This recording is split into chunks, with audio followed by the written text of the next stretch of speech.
Genesis 7.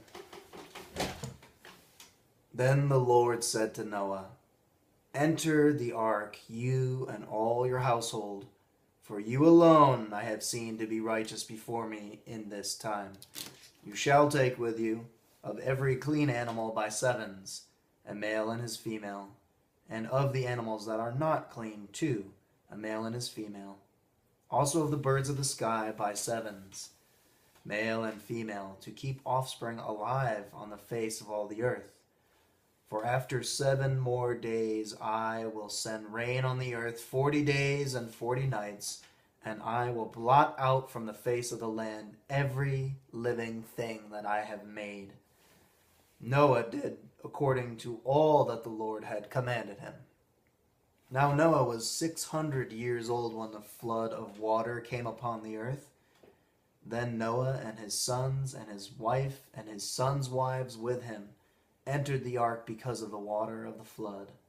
Of clean animals and animals that are not clean, and birds and everything that creeps on the ground, there went into the ark to Noah by twos, male and female, as God had commanded Noah.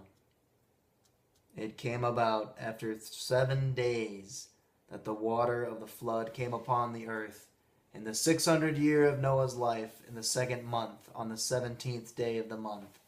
On the same day, all the fountains of the great deep burst open, and the floodgates of the sky were opened. The rain fell upon the earth 40 days and 40 nights.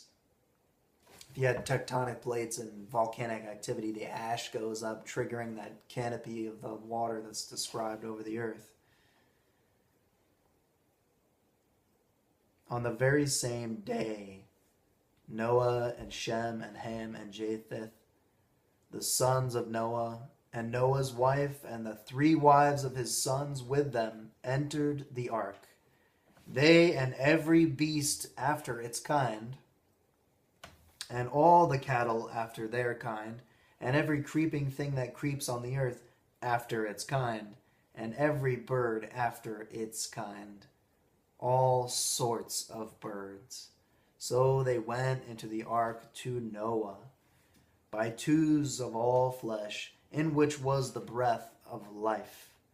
Those that entered, male and female of all flesh, entered as God had commanded him, and the Lord closed it behind him. Supernatural, along with the pitch and the things they used. Then the flood came upon the earth for 40 days, and the water increased and lifted up the ark so that it rose above the earth.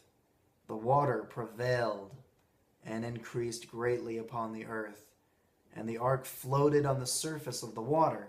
The water prevailed more and more upon the earth, so that all the high mountains everywhere under the heavens were covered. The water prevailed 15 cubits higher. That'd be about 22.5 feet. 15 cubits higher, and the mountains were covered. All flesh that moved on the earth perished. Birds and cattle and beasts and every swarming thing that swarms upon the earth, and all mankind. Of all that was on the dry land, all in whose nostrils was the breath of the Spirit of life, died. Thus he blotted out every living thing that was upon the face of the land, from man to animals to creeping things to the birds of the sky, and they were blotted out from the earth.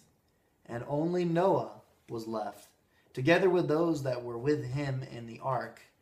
The water prevailed upon the earth 150 days.